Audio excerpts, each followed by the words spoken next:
My name is Simone, and if I ever doubted where I stood in the Griggs family, that doubt died the week they buried Walter. I should say this first. Walter was not my father by blood. My mother married him when I was 12. And for 22 years, he never once made me feel like the arrangement was temporary. He taught me to read a balance sheet before I could drive a car. I remember one Sunday when I was maybe 14, sitting across from him at that kitchen table while he walked me through a Griggs Fisheries ledger, page by page, the way other fathers taught kids to change a tire. He told me numbers do not lie the way people do, that a column which refuses to balance is a column somebody is hoping you will not check closely enough to notice. I did not understand yet, at 14, that he was handing me the exact tool I would end up using against his own son years later. In a courtroom, neither of us could have pictured that afternoon. He called me his daughter in every sentence that mattered. So when I say I loved him, I mean it the plain way, not the careful way people use when they are explaining a step-parent to a stranger. He had a stroke on a Tuesday in early spring. 3 weeks in a hospital bed at Rockport Coastal Medical Center, most of it unconscious, and then he was gone.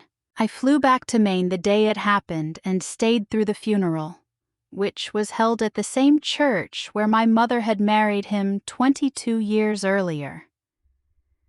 The pews full of fishermen and dock workers and small business owners whose families Griggs Fisheries had employed for 3 generations.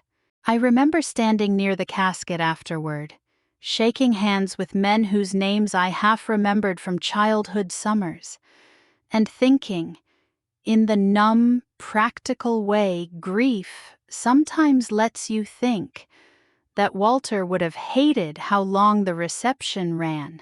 He was never a man who liked being fussed over.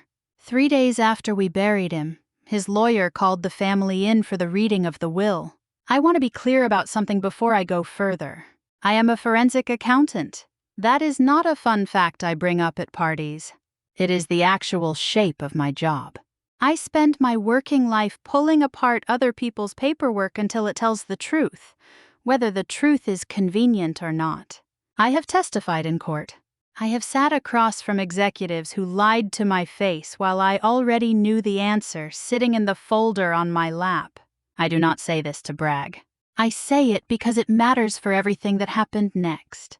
The reading took place at Pemberton and Associates, the law office that had handled the Griggs family's business since before I was born. Arthur Pemberton had been Walter's lawyer and, as far as I understood it, his friend for something like 30 years. He read the will out loud in the flat, careful voice lawyers use, and the short version was this.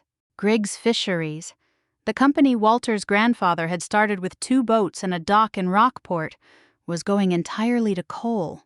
Cole is Walter's biological son from his first marriage before he met my mother.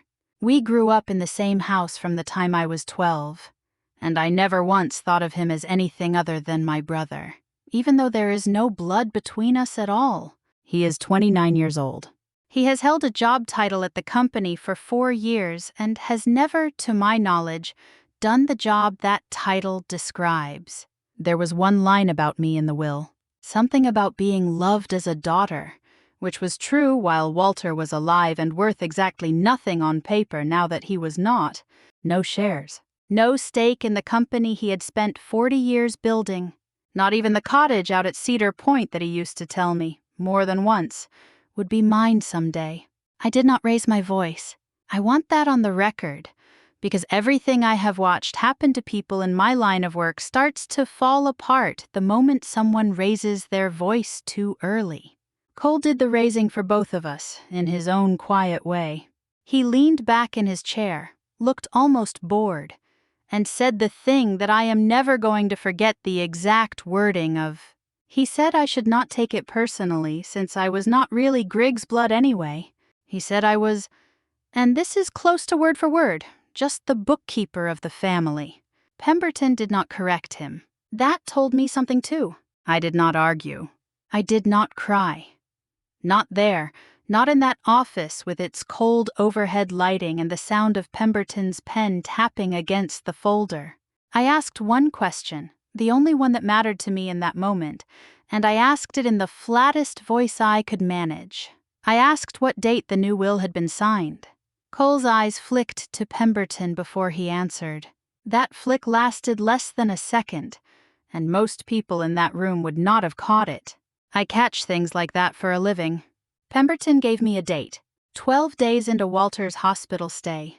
I already knew, from my own memory of sitting in that room with him, what state my stepfather had been in on that day. I did not say anything about it out loud. Not yet. I thanked them both for their time, picked up my coat, and walked out of that office into a cold Maine afternoon, already doing the thing I do best. I was building a timeline in my head, and somewhere underneath the grief, a very quiet, very steady part of me had already decided I was not going to let this go. The next morning I called the hospital's medical records department. I still had paperwork from Walter's stay, naming me as a temporary emergency contact. From the first week when my mother had been too overwhelmed to manage the phone calls herself. And that was enough to get the department to start a formal request. It would take a few days to process, they told me. I did not tell them why I wanted it. I have learned that the fewer people who know what you are looking for, the cleaner the search stays. While I waited, I went back through my own memory instead, the way I would reconstruct a timeline for a client. 12 days into the hospital stay, I remembered that week clearly because I had driven up from Portland twice that week alone to sit with him, and both times the nurses had warned me before I went in. His numbers were bad. He was unresponsive most hours. There had been talk, quiet and careful, of whether he would wake up again at all. The records arrived 5 days later in a thick envelope, and I read them at my kitchen table with a cup of coffee going cold beside me. Nursing staff had documented his condition roughly every 2 hours, the way hospitals do, using a standard scale doctors use to score a patient's level of consciousness. On the afternoon in question, the exact afternoon the will had supposedly been signed, a nurse had written a number that told me almost everything I needed to know before I even looked anything up. It was a very low score, the kind that means a patient is barely responding to pain, let alone able to understand a legal document being placed in front of him. My hands were not steady while I read it, and I want to admit that plainly, because I think people assume forensic accountants are cold about this sort of thing. We are not. We are just trained to keep working anyway. I learned that discipline early in my career, on a case involving a small manufacturing company whose owner swore under oath that he had never touched the pension fund. I believed him for almost a week, right up until I found a wire transfer with his handwriting on the authorization slip, dated a full year before he claimed the shortfall had even been discovered. People lie without appearing to lie. Paper does not have that particular talent. I have a rule I have followed ever since that case, and I said it out loud to my empty kitchen that morning like it was a prayer. Trust the paper, not the person, not the memory, not what someone tells you happened. The paper, and only the paper, because the paper has a timestamp and a person does not. I called my mother that evening. I did not lead with the hospital records. I asked her, as gently as I could manage, if she remembered anything unusual about that day, that specific afternoon 12 days into Walter's stay. There was a pause on the line that went on a beat too long. She said she did not remember exactly. She said those weeks were a blur. She said she was not sure she had even been in the room that day. I know my mother's voice when she is telling the truth, and I know it when she is protecting herself. And this was the second one. I did not push her that night. I told her I loved her, and I meant it, and I hung up feeling something I had not expected to feel walking into any of this. Not anger at Cole. Anger at Cole was almost restful. This was something else. This was the specific, hollow ache of realizing the person who avoided the question was my own mother, and that whatever she was protecting, it was not me. I drove out to see her 3 days later, to the house on the hill above the harbor that Walter had built additions onto twice in the years I had known him. My mother let me in wearing the cardigan she always wore when she was bracing for something. And we sat in the kitchen where I had done my homework as a teenager, and I asked her again, in person this time, where the question could not slide past her as easily as it had on the phone. She cried before she answered anything, which told me the answer mattered more than she was letting on. She admitted in pieces that she had not been in the room that whole afternoon. Cole had told her, gently enough that it had not felt like an order at the time, that she should go pick up something from the pharmacy, that he would sit with Walter while she was out. She had been gone close to an hour. She could not say for certain what had happened in that hour, because she had not been there to see it. I asked her why she had not told me this the first time I called. There is something I have not said yet about my mother, because it did not seem important until that afternoon in her kitchen. Before she married Walter, before she stopped working entirely to help run the house on the hill, she had been a nurse herself for almost 15 years. She would have known, better than almost anyone else who might have wandered into that hospital room, exactly what a low consciousness score meant. She would have known what it looked like when a patient could not track a voice, could not follow a pen moving across a page, could not do anything close to understanding a legal document being placed in front of him. I watched that knowledge sit behind her eyes while she talked, unspoken, and I understood then that her silence on the phone had not been confusion. It had been a nurse choosing not to trust her own trained eyes, because trusting them meant accusing her son. She looked down at her hands on the table for a long moment before she answered, and when she did, her voice had a shape to it. I recognized from years of watching frightened witnesses try to explain themselves. She said she still lived in that house. She said Walter's new will said nothing at all about her right to keep living there, and that had scared her more than she wanted to admit out loud. Cole had already mentioned, more than once and always lightly, that the house was worth more sold than lived in. She did not think she could afford to make him angry. I sat with that for a moment, and something in me went quiet in a different way than it had in Pemberton's office. Here is what I understood, sitting at that table. Cole had never once, in my entire life, made me feel unwelcome in this family the way the will reading had. But this, my own mother, choosing silence because she was afraid of losing her home, afraid of losing her son's goodwill, afraid of being one more inconvenient voice in a house she no longer controlled. This hurt in a place I had not braced for. Cole was not blood. I had never expected loyalty from him the way I expected it from her. I had spent years quietly covering things for this family and never once asking anyone to notice. And some small, stubborn part of me had assumed that, at the very least, my mother would notice on her own. Without being asked, she had not until I sat in her kitchen and made her. I told her I was not angry at her. That was true, mostly. I told her I needed her to remember more, if she could, and that I was not going to ask her to lie or to guess, only to remember carefully the way I would ask any witness. She nodded and did not promise anything else, and I drove back to Portland that night with the radio off, thinking less about Cole than about the particular kind of loneliness that comes from finding out the person who is supposed to see you clearly has been looking away on purpose. Cole texted 3 days later, not to apologize. Cole does not apologize. He recalibrates, and he had found a use for me faster than I expected. He forwarded me an invoice from the funeral home, flowers in the reception hall. No note attached beyond 3 words. Still your dad, too.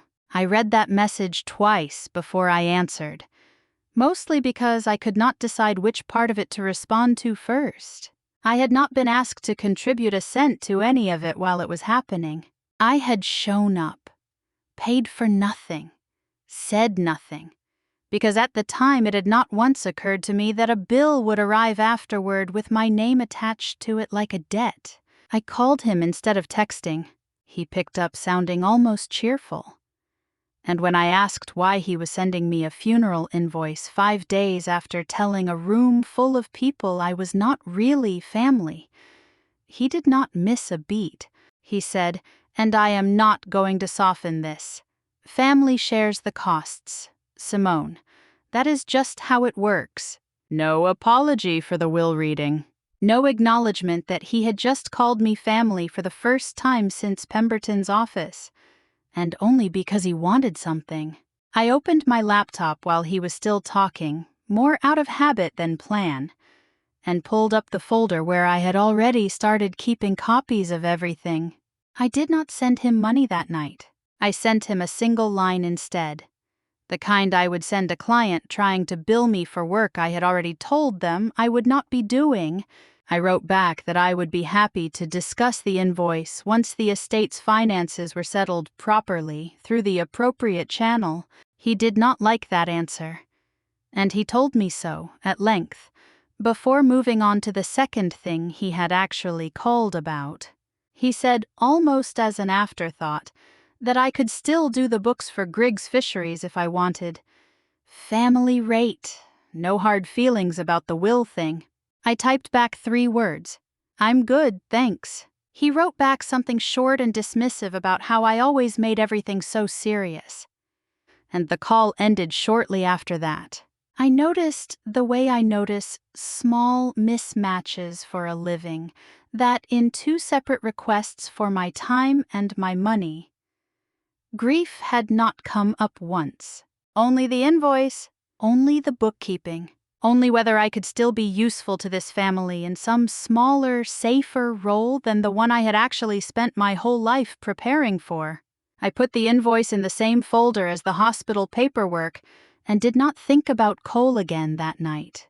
I thought about the 12 days instead, and about the nurse who had written a number down without knowing, or maybe caring, that it would end up mattering this much.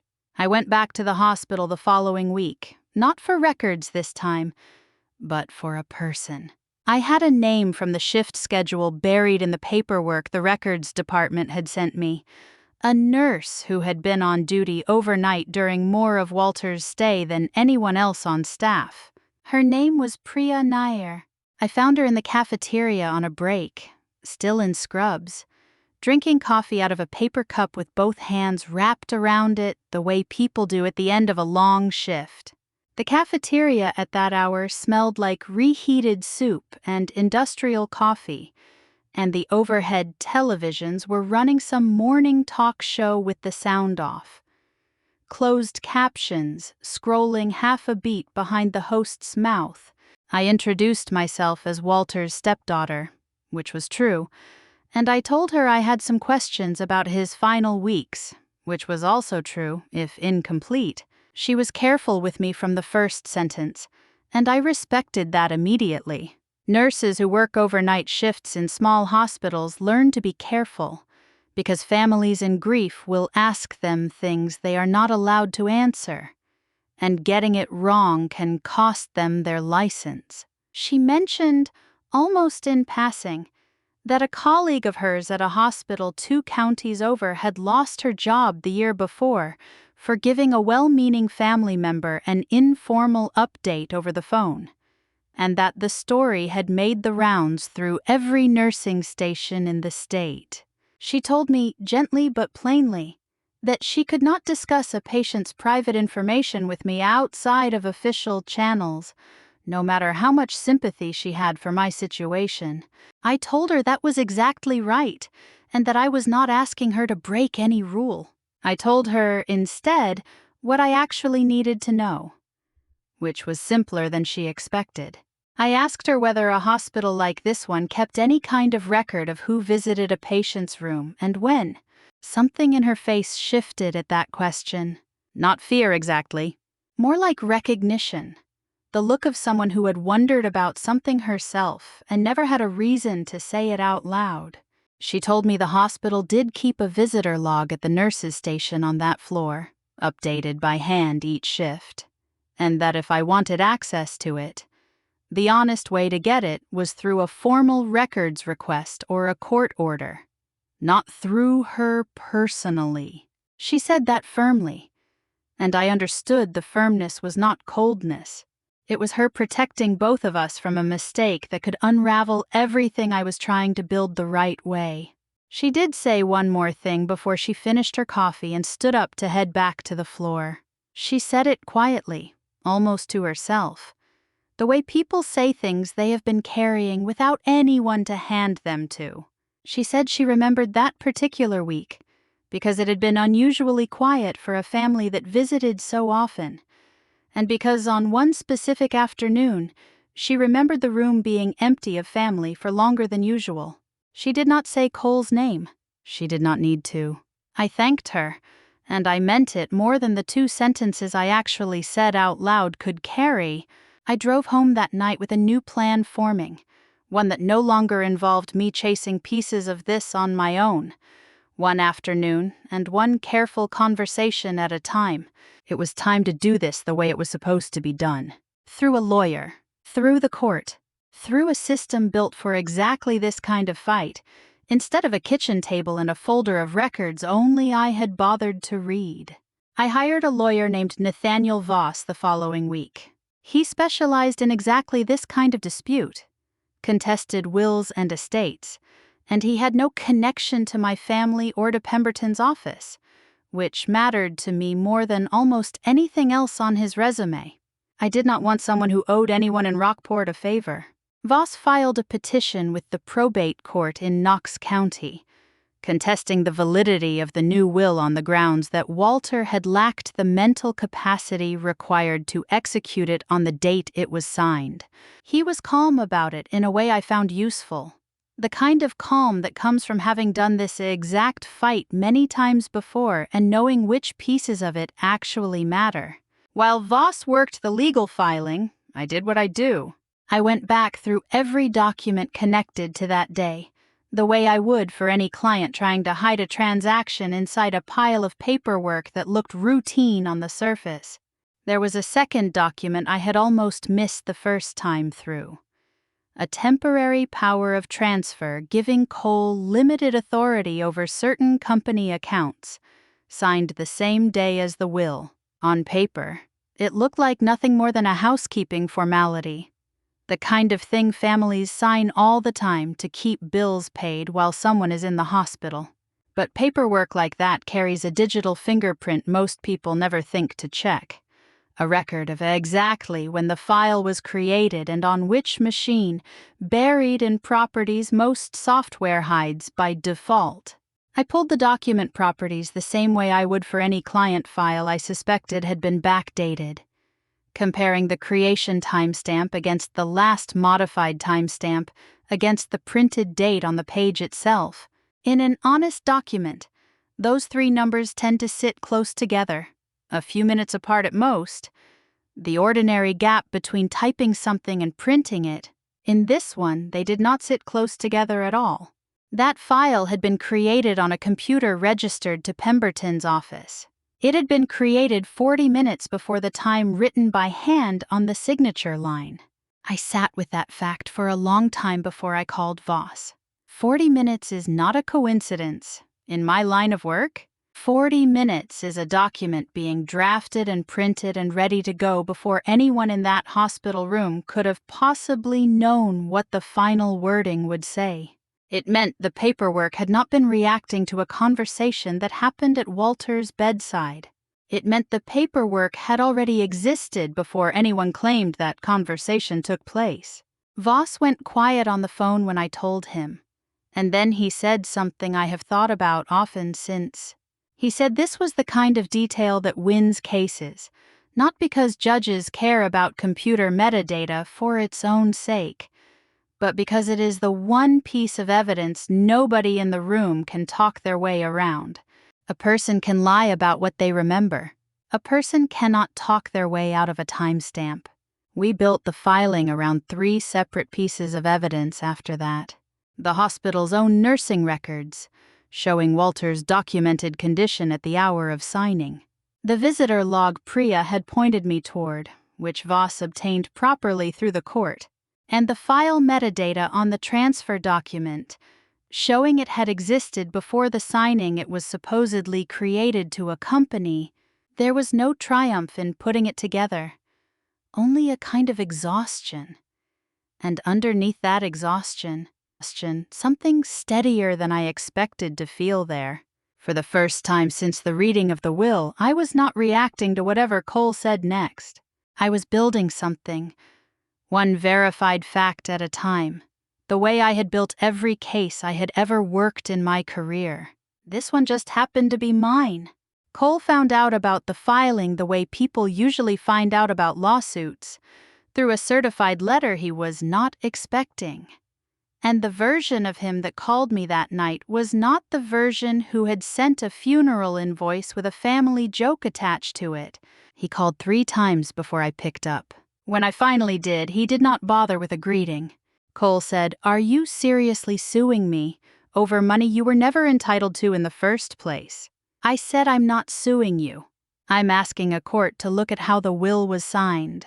Those are different things. Cole said, "This is insane. This is exactly the kind of petty, money-hungry thing everyone always says about people like you." I did not ask what he meant by people like me. I already knew. And answering would have given him a fight he wanted more than he wanted the truth. What came next was not a single conversation, but a slow-spreading one. Cole added me to a group chat with the extended Griggs relatives, aunts and cousins I mostly saw at holidays and funerals. And in it, he laid out his own version of events. Cole wrote some of, Simone's been going through a hard time since Dad passed. But suing the family over money isn't grief. It's greed. And I think we all need to be honest about that. His Aunt Marilyn, who had hugged me at the funeral and told me Walter always said I had his head for numbers, replied within the hour that families should settle these things privately, not air them in a courtroom for strangers to pick apart. Nobody in that thread asked what evidence I actually had. Nobody asked why a forensic accountant, of all people, might be willing to go through a court process instead of simply asking for money directly if money were the real point. He never once mentioned the 12 days, or the nursing notes, or the file that had been built before the signature it was supposed to authorize. He built a story instead, the same way he had built the story in Pemberton's office, and this time he had an audience large enough to make it feel true just from repetition. I left the group without responding to any of it. Responding inside that room would have meant fighting on his terms, in front of people who had already decided what they believed before I said a word. My mother called me 2 nights later, and I almost did not answer, because I assumed it was another version of the same conversation we had already had. It was not. She was crying before she finished my name. She told me she had been added to the same group chat, had read every message, had watched her son build a version of me that was not true in front of people who loved us both. And she said she could not sit with that silently anymore, not after everything. She told me, plainly this time, without the pauses from before, that Cole had asked her to leave the room that afternoon, specifically using the pharmacy as a reason, and that she had wondered about it for weeks afterward and never let herself finish the thought. She said she would tell Voss. She said it before I asked her to, which mattered to me more than almost anything else that happened that week.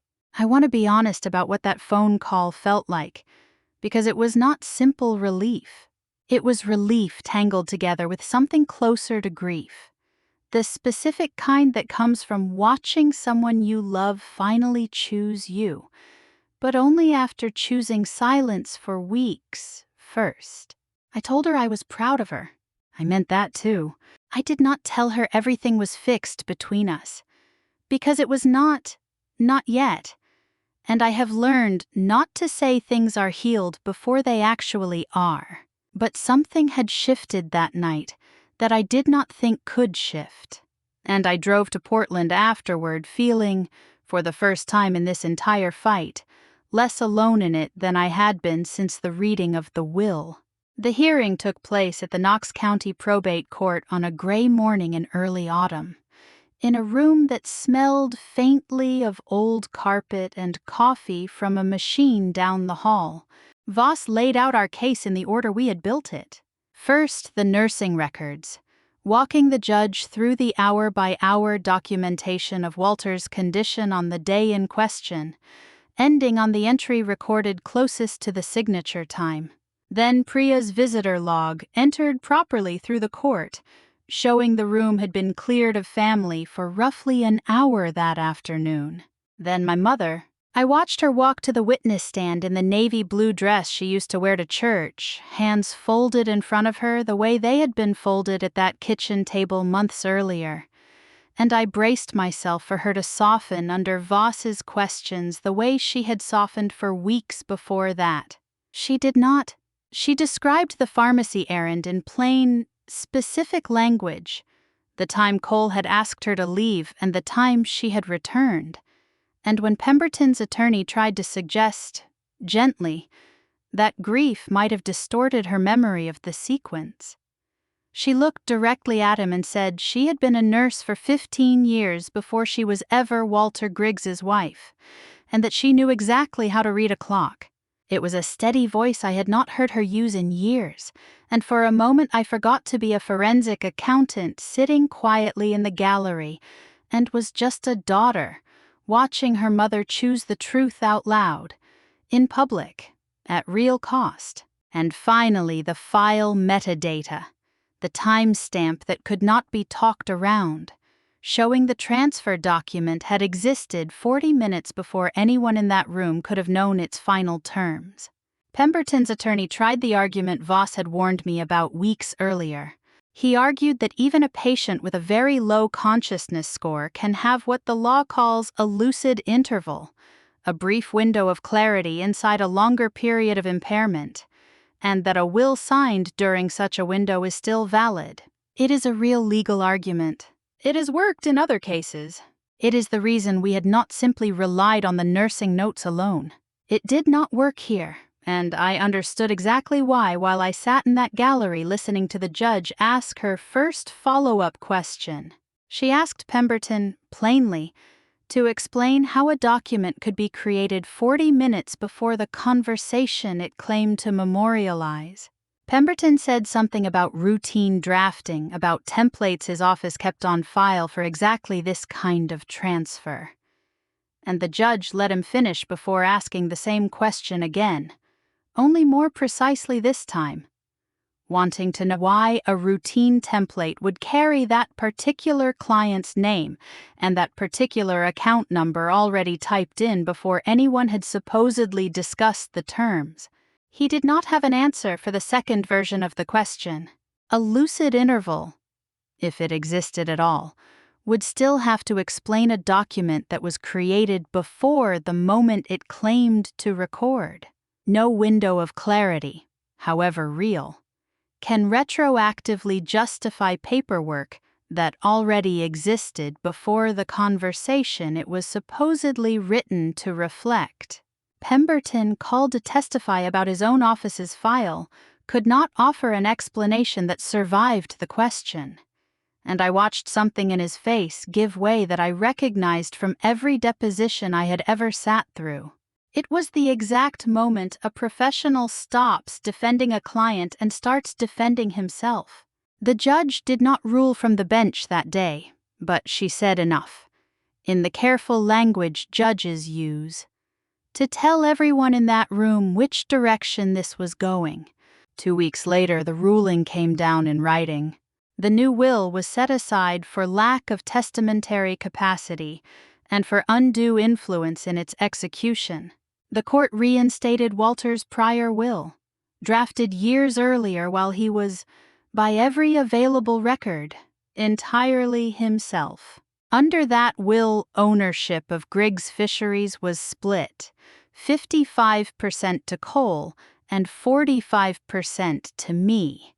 And the cottage at Cedar Point, the one Walter used to promise me over dinner on summer nights, was named to me outright, the way he had always said it would be. Pemberton's conduct was referred separately to the state bar's disciplinary board for review. Whether Cole had known about the 40-minute gap when he signed, or had simply been willing to accept whatever paperwork Pemberton put in front of him, without asking questions he did not want answered, was not something the court needed to decide in order to rule. I noticed, sitting there, that I did not particularly need to know the answer either. What mattered had already been proven, one timestamp at a time. Walking out of that courthouse did not feel like a celebration. It felt like setting something down. Something I had been carrying for so long I had stopped noticing the actual weight of it. Cole kept his 55% of Griggs Fisheries, and as far as I know, he still runs it, or tries to. I heard secondhand, through a cousin who still speaks to both of us, that it has not been easy for him. There is no one left to quietly handle the parts of the business he never learned. No one covering for him in ways he never had to notice. I do not know if that will make him better at the job or simply make the job harder for him. I have stopped needing to know. He texted me once, months after the ruling, a short message that said he hoped there were no hard feelings and that family was still family at the end of the day. I read it twice, the way I had read the funeral invoice, and I thought about how easily that sentence would have worked on me a year earlier. I did not answer it with anger. I did not answer it at all. Some messages do not need a reply so much as they need to be allowed to sit there, unanswered, until the person who sent them understands what silence from me actually means now. I did not keep my 45% for long. A regional seafood processor 2 towns over had been trying to buy into Griggs Fisheries for years, back when Walter was alive and never interested in selling. I sold my share to them within a few months of the ruling. At a fair price, Voss negotiated carefully on my behalf. I want to be honest about why. It was not spite, and it was not indifference to what Walter built. It was something closer to a decision I had never let myself make before. For 22 years, I had been the person in this family who quietly kept things running, who paid what needed paying and fixed what needed fixing, and never once asked to be thanked for it. Because asking felt like proof I was only doing it for the thanks. I was done being useful to a company in exchange for nothing, even a company I actually loved, even a company that had my stepfather's name on the door. I used the money instead to open my own small forensic accounting practice in Portland, the kind of firm I had spent over a decade building other people's cases for instead of my own. It is modest. It is mine. I have a nameplate on the door with my own name on it, no one else's, and some mornings I still stand in front of it for a second longer than I need to before I go inside. I drove up to Rockport Coastal Medical Center once more before I left. Not for records this time either, but to find Priya Nair and tell her, in person, how the case had ended. She was not on shift that day, so I left a card at the nurse's station with a short note, thanking her for pointing me toward the visitor log instead of simply telling me what she remembered, for making me do it the right way even when the right way was slower. I never heard back, which did not surprise me. People like Priya rarely need the thank you to land somewhere visible. They just need to know it mattered. I kept the cottage at Cedar Point. My mother and I are not fully repaired, and I want to say that plainly instead of pretending a courtroom win fixes 22 years of a family learning to look away from hard things. But we talk now, more than we did before. And one Saturday last month she drove out to the cottage and we sat on the porch with 2 cups of coffee going cold between us, the way they always seem to in this family. And she said something I had been waiting a long time to hear without knowing I was waiting for it. She said she was sorry. Not in the vague way people apologize when they want a subject closed, but specifically naming the hour she left that hospital room and the years before it when she had let herself notice less than she should have. I did not tell her everything was forgiven. I am not there yet. And I have stopped pretending with people, including myself, about timelines that are not real. But I told her I heard her, and that I wanted to keep having coffee on this porch, and that felt like enough truth for one Saturday. I think about the version of me who sat in Pemberton's office that first day, hearing myself called just the bookkeeper of a family I had spent half my life quietly holding together. I understand now what that sentence was actually built to do. It was not really about my job title. It was an attempt to make me small enough to disappear from a story I had been paying to stay inside of, the way people had let me disappear from it in smaller ways for years before that, as long as the bills kept getting paid. I am done paying to stay inside stories that were never going to make room for me unless I kept the lights on for everyone else first. I still work with paperwork for a living. I still trust a timestamp over a person's version of events, most days, because paperwork does not soften the truth to keep the peace. But I have learned something this year that no ledger ever taught me. Being seen should never have to cost this much. And I am done paying that particular bill.